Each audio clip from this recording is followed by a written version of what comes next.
रुचि त्रिवेदी जी। राधा वल्लभ महाराज जी, आपके चरणों में कोटि कोटि प्रणाम।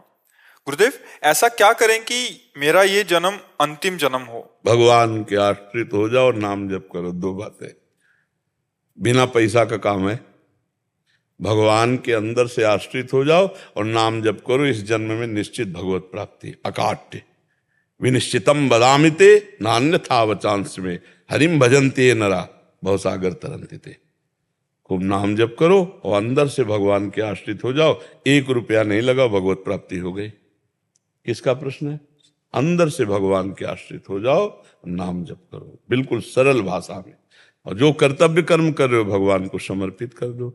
बार बार शास्त्रों में वही बात आती है। अगर आज सत्संग जो सुना हो, भगवान पृथु जी अपनी प्रजा को समझा रहे हैं, शनकादि जी महाराज पृथु को उपदेश कर रहे हैं। सर्वलोक महेश्वर भगवान श्री हरि का निरंतर भजन, किसी की निंदा न करना, सहज में भगवत प्राप्ति हो जाएगी। जो भगवान की चर्चा सुनते हैं, आज सुना कि एक है कि यज्ञ में हवन करता है और एक है कि भक्तों के मुख में डालता है, संतों को पवाता है। तो भगवान कहते हैं मैं संतों के मुख से, जो भक्तों के मुख से पाता हूं, मैं बहुत प्रसन्न हो जाता हूं। तो अगर हम बन जाए हमसे, वही हम कह रहे हैं कि 4 रोटी में से 1 रोटी संत को पवा दिया। गृहस्थ में है, भगवान का नाम जप कर रहे, अपने परिवार का पोषण कर रहे हैं, भगवान उसी में प्रसन्न हो गए। देखो, अधर्म का अगर पैसा कमा के तो उसका कोई महत्व नहीं, और धर्म से अगर 1 रुपया दे दिए ना, और 1 रुपया का नमक ला करके दाल में डाल दिया गया, तो सैकड़ों संत पाए ना। सैकड़ों संत सेवा हो गई 1 रुपया में। 1 रुपया में बढ़िया सेवा हो गई। और बेईमानी करके गंदा पैसा आप दो और वो बुद्धि भ्रष्ट करे तो अपराध हो गया, संतों का भजन छूट जाएगा। तो गृहस्थी में अपने कर्तव्य का पालन करते हुए, भगवान के आश्रित होकर नाम जप करते हुए भगवत प्राप्ति सहज है। ये हम सब शास्त्रों की बात कह रहे हैं। भगवान की प्राप्ति के लिए इस जन्म में हमारा आखिरी जन्म हो, हर श्वास नाम जप करो और हृदय से भगवान के आश्रित हो जाओ, हो गया काम।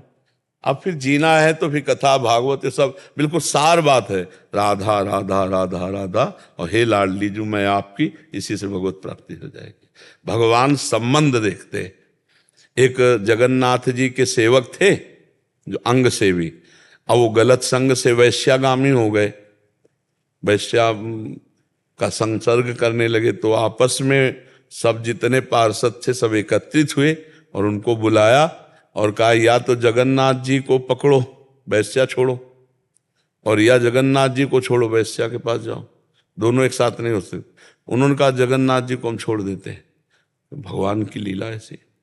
तो जब वो शरीर उनका पूरा हुआ, पूरे चरित्र के हम सारांश में होता है, तो जगन्नाथ जी ने अपने निजी पार्षद से कहा उनका अंतिम संस्कार ऐसे करो जैसे हमारे पार्षदों को होता है। तो उनका प्रभु तो वैश्या का संग करके आपको छोड़ दिया था। तो बोले थे उनका स्वभाव है, छोड़ सकते, मेरा स्वभाव नहीं।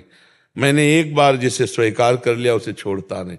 वो मेरा सेवक था, कहीं भी चला जाए उसका, ये भगवान का उसी स्वभाव से हम लोग कहते हैं कि भगवान का आश्रय ले लो और नाम जप करो, भगवान कल्याण कर देंगे। मन वचन कर्म से एक से भी भगवान से जुड़ जाए तो भगवान उसका कल्याण कर देते हैं। अजामिल ने अपने पुत्र के बहाने नारायण बुलाया तो भगवत प्राप्ति हो गई। हम जानबूझकर नारायण नारायण बुलाएंगे तो भगवत प्राप्ति नहीं हो जाएगी। राम राम हरि हरि हरि तो और सब मंगल होने लगता है। भगवान का नाम जप करने से सब मंगल, सब कुछ सहने की सामर्थ्य आ जाती है। भगवान से जुड़ना मंगल भवन अमंगलहारी, अमंगल का नाश हो जाता है जी।